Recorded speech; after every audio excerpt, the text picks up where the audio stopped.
When a child is born, he or she doesn't see color, race, or shade.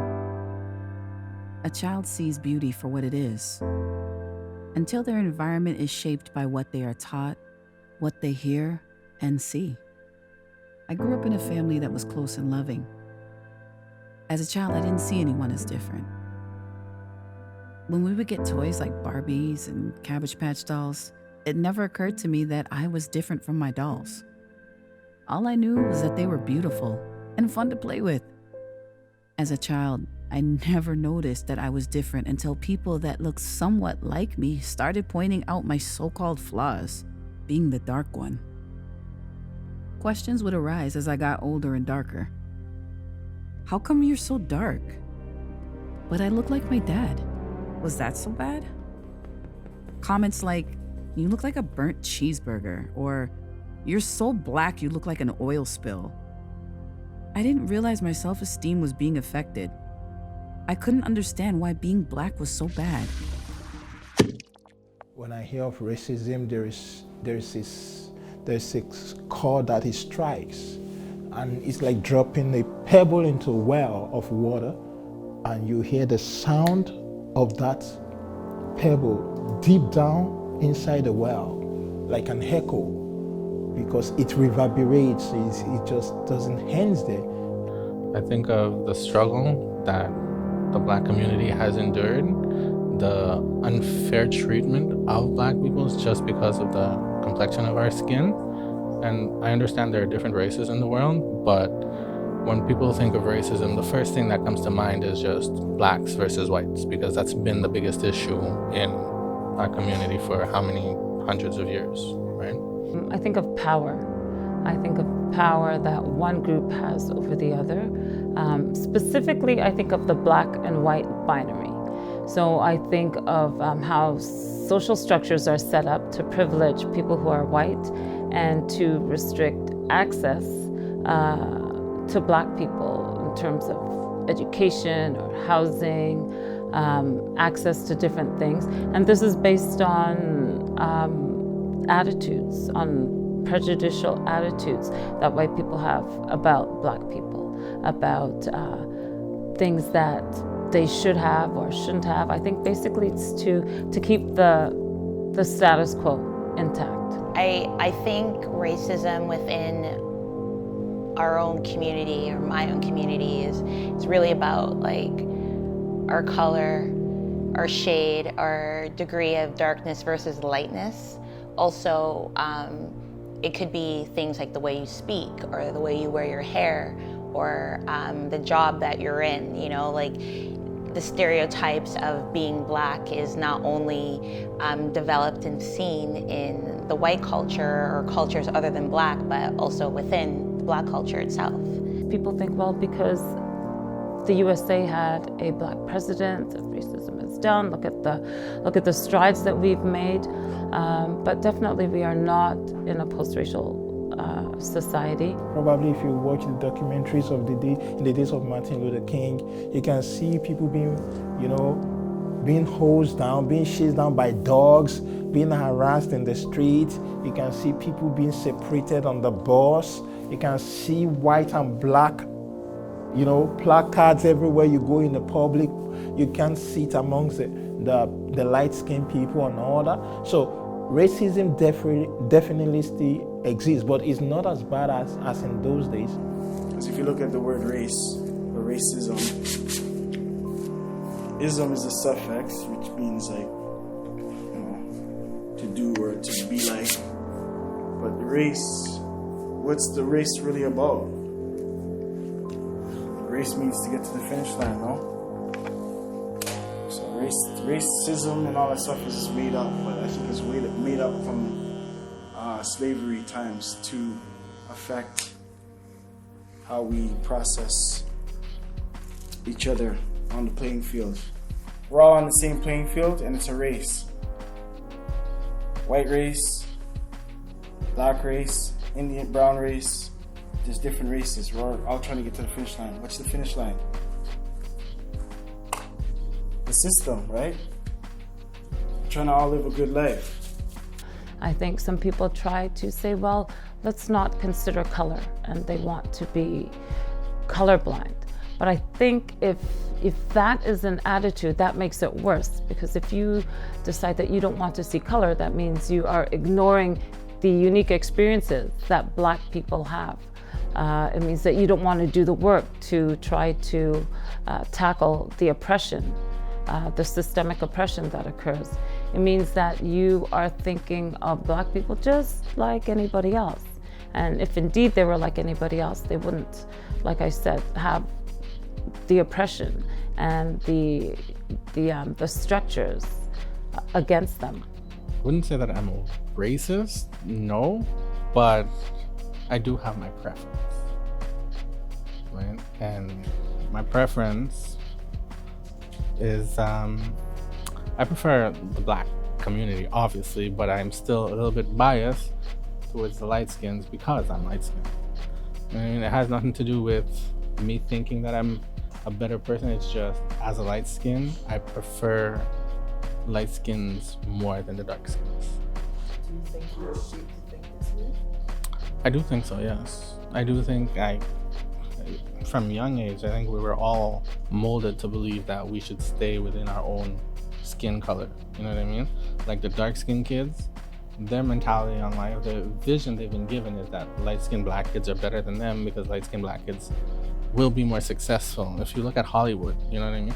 Most of the extremely attractive Black guys are more light skinned, like they get more attention than the darker skinned Black actors who are still very attractive. You know what I mean? Even with the females, you know, it's the same thing. Like, look at Beyonce, she's queen of the world because she's a light skin. You know what I mean?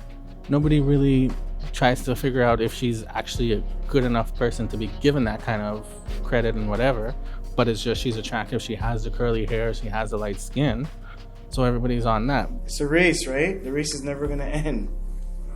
You gotta understand that. Until we stop with that foolish race business. And it's not about race, it's about nationalities. That's what it comes down to. Nationality.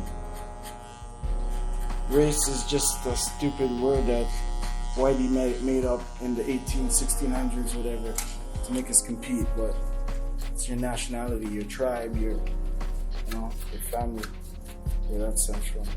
Because if you look in the media, everything is the darker skinned people are the ones committing all these crimes. They're stealing, they're killing, they're, just fighting with each other.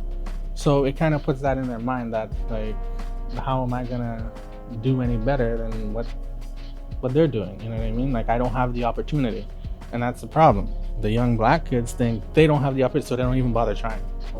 You know what I mean? But the light skinned kids, they already know. Like, they just get that preferred treatment, so they get pushed. Even teachers will push them. The teachers will motivate them to keep trying. So it's just. So do you consider light skinned kids and you consider them Black? Because you keep saying the Black kids and light skin. So are light skins still considered to be Black? Okay. On the whole, they are, but the reality is, in the community, light skins do see themselves as not fully Black. Like, we are just like, we're light skinned. That's it. It's not like we're all Black. It's we're light skinned, you're dark skinned. That's like, you're Black and we're light skinned. Right? It's like there's an actual divide that people don't really know of, but it's there. It's 100% there. We have all, unfortunately, internalized white supremacist attitudes. So thinking again that the closer you are to those European ideals, the better you are, maybe even the more opportunities that you would have. So I think it's important to make sure that in families that children know and that parents continue to instruct them that regardless of your shade, that you are beautiful, that you're worthwhile, that you're unique, and that you have just as many skills and talents and abilities as anyone else. And that's something that my parents instilled in me. But still, when I went out to school, I didn't hear those same affirmations repeated. So it was It was challenging. In my family, my father is very light and my mother is not dark skinned but darker complexion. And I'm light and my brother is a darker complexion. So there was always that light versus dark skin. And again, it didn't help with everybody calling me white lady or brown skin girl. And it seemed to me always favoritism towards me more than my brother. And it's not to say that they didn't love my brother, but even at an early age, I recognized the favoritism between me and my brother. I started sinking down mentally, drowning in my skin when I was in my teenage years. Adults who were supposed to help shape me and encourage me to be my best would often compare me to my mom and my sister. They were considered lighter and beautiful. You need to get a good soap and cream to get that nice, light, golden complexion. You're cute for a dark-skinned girl. This was when it was confirmed. I was, in fact, the ugly duckling of my family. Puberty slapped me in my face. Now I was ugly, dark-skinned, with a big nose, and acne. At this point, I felt like a gremlin. I would look in the mirror and grab my face crying, wishing I did not exist in this world. I thought to myself at one point, if I was lighter, maybe my flaws wouldn't be so noticeable. But for some reason, I still never wanted to change my complexion, even though it was part of my so-called ugliness. My poor mother tried everything to make me feel like I was beautiful. If her friends or customers told me I was Black Beauty, I would think she told them to say that. And there were times she did. I resorted to humor and bullying. I felt like I was powerful. When there was a problem, I was solving it or starting it. I became the dark-skinned, big body, big nose, pimple-faced, bully superhero princess. Outwardly, I looked strong and confident. Inwardly, I felt ugly and weak. When would I feel like a person? Before slavery, we were powerful. We had rich and diverse histories and cultures. We were scholars, we were doctors, we were very skilled in medicine, technology, mathematics, astronomy. We made fine luxury items in gold, ivory, bronze. We were very lucrative in domestic goods and trade. We were powerful. Based on slavery, it was all like how you looked and the color of your skin, and that's how you're separated, right? So I think that's where we got that complex in terms of the different shades and the different colors and stuff like that from slavery. There was a divide in the slaveries, right? The black slaves that worked inside the household, they got a little bit better treatment than the ones that worked outside in the fields. People got dark by working out in the field, or they would put the darker Negroes, blacks in the field, and if you're lighter than a paper bag, if you pass that test, then you can work in the house. The one drop rule. So if you have that one drop of black blood, regardless of how fair you are or how dark you are, you will be given certain privileges. So the closer you are to Eurocentric ideals of beauty, the more privileged you are. Those ideas pretty much has carried to today. And it's very evident when you see like music videos or commercials or shows that you don't necessarily see a lot of dark skin. Is usually the fairer complexion. I mean, they're still black, but they're fairer. Some of the sources of influence, I think that, again, media, I think that family of origin and what we see, what we hear, sometimes we hear it explicitly, but sometimes it's implied in very subtle ways that a child is still picking up on. If we are cuddly to one child more than we are to another, that child then begins to look at what's wrong with me or what's different about me. And those factors like colorism and like shadism begin to be impactful to that particular child. So those are some of the things that I think influence. A person's own sense of self.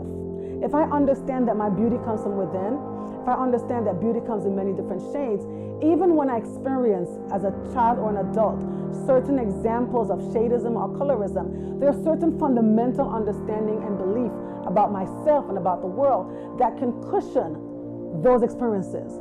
When those don't exist or those happen simultaneously with other biases, with other prejudices, they do set someone up to fail or to really be affected and impacted negatively by the impact, again, of colorism or shadism. My mom's dark skin, my dad's light skin, and I'm light skinned, but they would always say to my mother, like, how could that be your child? Like, she's too light to be your child, you know? Mm-hmm. So I feel like Black people are so quick to point out shades to kind of like make somebody feel bad. Like, oh, look at the Black one, or look at this, or, you know, it's just like, but they think that that's okay, because like we're so jaded, right? As a culture that way, it's like, and nobody talks about it either, right? There's one person that I live with, it's like she was trying to drill it in my head. In Jamaica, I call myself mixed, right? That's what people call me there. But I know I'm Black. But she would insist, what do I see myself as? What do I see myself as? What's my grandparents, what's my... I really think there's a major identity issue with Black people here. Personally, let's go to when I was younger. And, you know, being a teenager, preteen, and then girls, some of my girlfriends pointing out, oh, here are the cute guys, but all of the cute guys were light-skinned that they liked. So that made me internalize these beliefs that, well, maybe it's more preferable to be light-skinned. And then being light-skinned, people would be able to see that you are beautiful and that, you know, you're desirable and fun to date and stuff like that. So even though now I'm older and certainly know better, it does impact your mental health because your self-esteem is diminished. And then in turn, you look at other people who are dark-skinned and maybe unintentionally have those thoughts of inferiority about people who are darker skinned, and then maybe even wishing to be lighter skinned. I've had a man told me that he likes me and he thinks I'm beautiful, but he has to think of his children, and he's Black because he was fairer. And it's a weird thing. I find opposites attract within the culture. Like Black, we tend, like, you'll see dark skin with light skin, and it's a weird thing. But for that, I say, like, are you crazy? We're Black. For me, beauty is more light skin than dark skin. And I don't want to sound like I'm ignorant or anything, but it's just, when you look at a light-skinned person, you know, they have the naturally curly hair, they have the lighter eyes. It's just, there's just something about looking at them. It's just more appealing to see them, you know what I mean? Whereas, I'm not saying darker skinned people are not attractive, but it's just more, what's the word? It's more like socially acceptable to see a light-skinned person, you know what I mean? It's like they're just radiant. Well, I think we are a society that is built on what we see, think, and hear. So where do we get all this information? TV, you know, magazines, the internet, and it's unfortunate, but at least maybe until 20 years ago, the majority of people that we saw on TV or in the magazines or online were like white people, and white people have, you know, long hair, straight hair, blue eyes, and they're fair, and they seem to, you know, like, as TV would portray, they're getting all the benefits, you know, the jobs and the house and the homes and the money. So, you know, other cultures, especially the Black community, where, you know, the stereotype is like jail or like baby daddy, or, you know, or dropping out of school and gangs and drugs, you know, to obtain that level in society, we would maybe subconsciously adopt visuals and like looks and ideas that's seen on TV and of other races, so we can reap the benefits as well. We have started changing the narrative as Black people that no, we are beautiful too. We started claiming back our beauty, and as a result of that, they're like, oh, now they're starting to see it too. Now they want to braid their hair. Now they want to do the things that, you know, that we're doing. Yeah. Because now they're seeing it. But absolutely, and I think even vice versa, like the bleaching, it's the same sick problem. We're all, you know, we're so confused over what beauty is now as a society that we're all running after everything. We're like, well, the Europeans are still beautiful. No, the Black people, we're all over the place. So we don't know. And we are like well, not we, because I'm not bleaching the skin is what it is. But there are people that still have the complex, that have West Indian homes that still praise the same type of image of beauty. I think beauty is based on one's beliefs, based on one's influences. And I would say, as corny as it sounds, beauty does come from within. And it actually is in the eye of the beholder. But what the beholder chooses to focus on, however, I'm very clear and aware that there's so many messages from very early in our lives up until our current environment, media, song, family, community, culture that influences those. So beauty for me comes in many different sizes, comes in many different shades, and I love the diversity that we're now beginning more to recognize in our society and in our community, including our Black community. But I feel like when you start feeling like you have to mutilate or really manipulate yourself, then it's like, well, what's wrong with you? Like, why do you feel that it's so obviously you have an image of what beauty is. Right. But you have an image in your know? mind of what you should look like. But when is what we are enough? I've never gone through self-hate. I don't hate myself. As a matter of fact, I love myself so much. I think if there is anything I'm guilty of, is that I love myself so much. No, not at all. Like, I've never personally hated myself for anything. Like, I've always told myself, like, I'm all I have, so why hate me? You know what I mean? If people hate me, that's fine. They're welcome to hate me, but I'm too great for them to really affect me. In my world, I see so many beautiful things to appreciate about me. Like, it's difficult for me to hate myself, sincerely. When I was in elementary school, I can remember, you know, being about 10 years old and, you know, looking in the mirror and noticing that I was darker than the rest of my family. I was darker than most of my friends. I used to get made fun of for my skin complexion. It was very dark. I thought I was very dark, and being dark meant that I was ugly. So I didn't really see my beauty for a long time until I turned maybe about 16 years old, actually. Oddly not. It did not affect my self-esteem. I always liked my complexion. There was something about, and you know, I don't know what it was, but I was one of those kids that I'd look at myself in the mirror and, you know, I'd talk to myself, and as I got older, I'd, you know, wear like makeup to complement my complexion and wear gold and wear like purple and things that popped. So I was never, you know, struck with that, that self-pity because of my complexion. I always felt good. I will share this though. So my mom, when I first had my son, she would squeeze his nose. Right? To straighten it out? To straighten it out. Mm-hmm. I was like, no, I like his wide nose because I loved his dad's wide nose. Mm-hmm. Like, I like that. I love African features. Yeah. Mm-hmm. So I was like, no, don't be straightening my boy's nose out. She's like, yes, but I did it to you growing up, and your grandma used to do it all the time, and look at her nose. That's why I did it to you. So indeed, I did have some issues with doubting that I was beautiful, despite what my parents told me. There were issues with being called names. And just, I think, carrying all that baggage, it is detrimental to one's self-esteem, to one's sense of self, to one's confidence.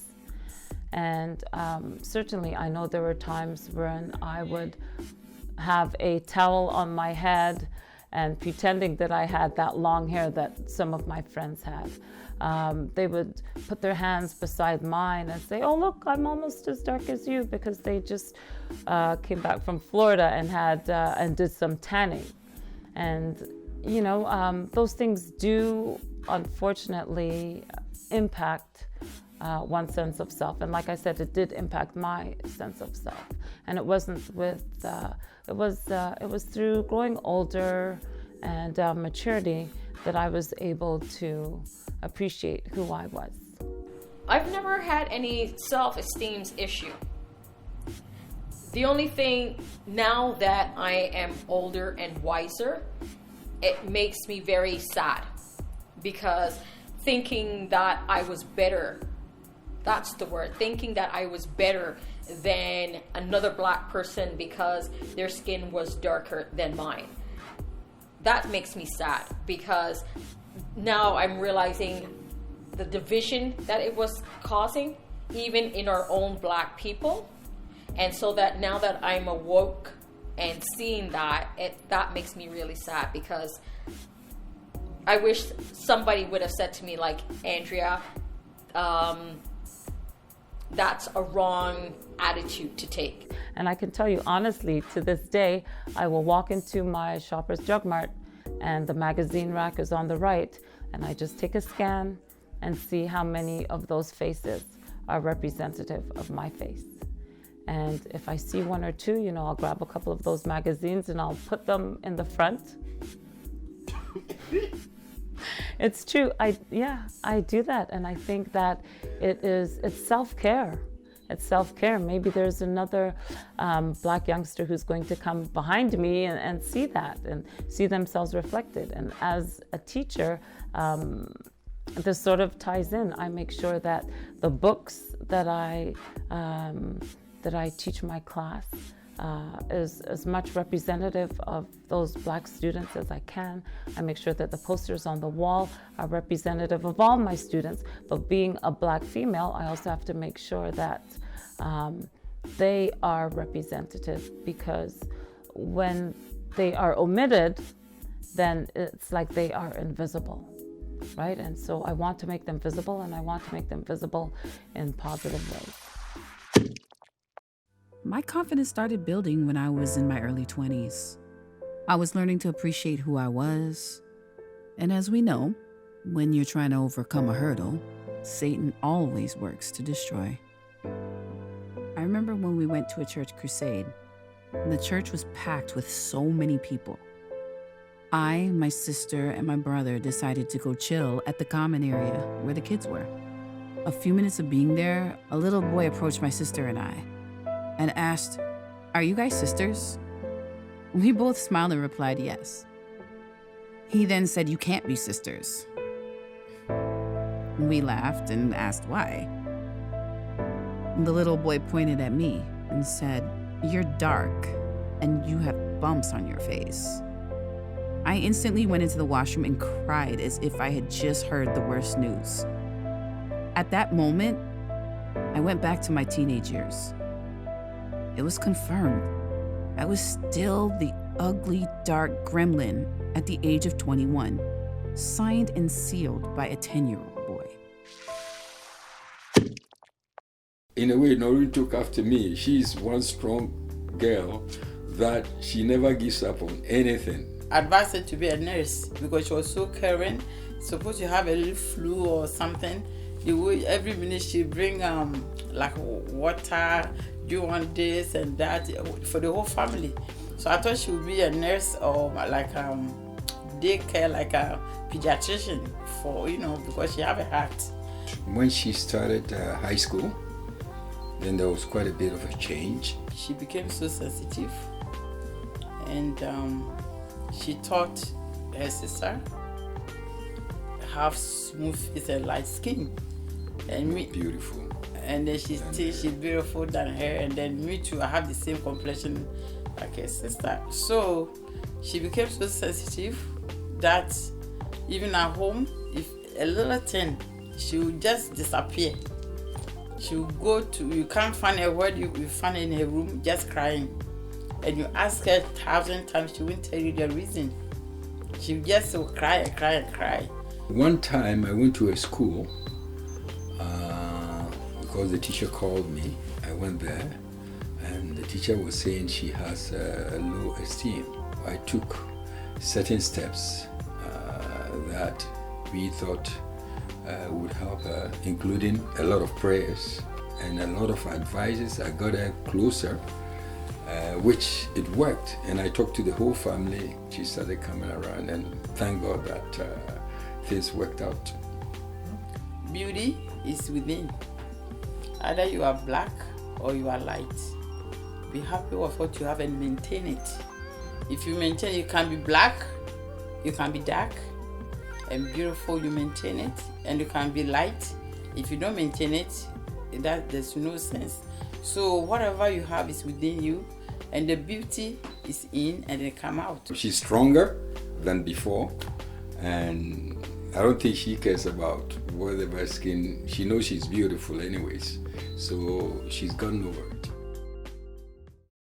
God made us all different for a reason, and none of us are the same. And for us to just really embrace who we are. I would try to get them to understand that they should use their, quote unquote, deficiencies or perceived, negative stereotypes to their advantage, because what's in and hot right now is being unique. If you're unique and you stand out, then you're gonna win. I believe that we need to let our children know that they're beautiful, no matter what they look like. They are beautiful. Beauty is not defined how light your skin is. Beauty is defined you as a human being. You're beautiful. Because there's beauty in every shade, like honestly. And when you could find that, and when you realize that we're just all, like, everybody, there's just a bunch of broken people. Ultimately, like, you just can't go off of what society's telling you, because half the people that are writing these blogs, that are doing these editorials, they don't live up to the standard. It's true. They don't. Like, if you're, they're telling you should look like a size 0, but half the jokers in there are not size 0. Like, they're telling you should look like this and you should look like that, but they have, skin issues. They have all the same insecurities that you do, but they're telling you that you should look a certain way. It's true. So it's like, you just have to be aware. Know yourself. And learn to love yourself. Yes. And that's all I would say. But I've learned to appreciate my skin color, mainly because I looked back, I looked in my history. I found out where I came from, where my family members came from, found out that there were kings and queens in my family, in my history, and that helped me reinforce the fact that I was beautiful and that my skin color was actually amazing. It's important that those who are connected to our young people in whatever culture or whatever race they may be in, to help to support, to help them build a healthy sense of self, to help them to impact the things that they can impact about themselves. More than likely, they can't change their skin complexion unless they go to some extremes, which we would hope that they won't have to or feel the need to. So helping a child recognize their beauty, helping them not to focus on external beauty, I think is also important. I think sometimes, even as we're trying to counteract the effects of colorism or shadism, or even the lack of representation in our cultures, we get into the place where we end up focusing on external beauty. And it's our intention to help build up esteem. However, if a child's esteem is solely built on their outer beauty, even as it pertains to their shade or color, whether it be a brown mahogany or it be a lighter caramel, if we end up making that a focus, that becomes a challenge, and the person or the child sees themselves just from that perspective. But if we help them to develop their full, rich self, their internal self, we help them to see that they have impact in their life, that they can make changes in their life, that their qualities and characteristics, like their integrity, like the way that they treat others, like their kindness, like their gentleness, that are also part of who they are and where they have power to make a change and impact things and impact the world, then I believe that the issue of their color or their shade or their complexion will become less of a salient factor, not only in their sense of self, but also in the way that they treat others and they interact with the rest of the world. At the end of the day, it's always finding out, like, you know, your worth, what you're good at, your strengths are, focusing that, putting that foot out forward, saying your affirmations, so you're remembering your beauty, you're remembering your worth, because at the end of the day, no one's perfect. If we get back to the word that was written before us and will be here after us, because that's the foundation of life. Words sound in power, and it was given unto us. Other than that, everyone's just going to make up what they want to make up, but it's not going to be the truth. So that truth came before all of us existed. So, whether you want to believe it or not, that's on you. When I reached my mid to late 20s, I started to embrace my flaws and love my blackness, my darkness. It's like a cloud of negative feelings dissolved. I felt beautiful. I loved my big nose and my curves. I realized that beauty is in the eye of the beholder, and no one should be able to determine my beauty. Only I can. I had to tell myself, with the help of God and prayer, that I was no longer the dark-skinned, big nose, big body, pimple-faced, bully hero princess. I was, and am in fact, a black queen, ready born with rich, beautiful melanin. Thank you so much for watching.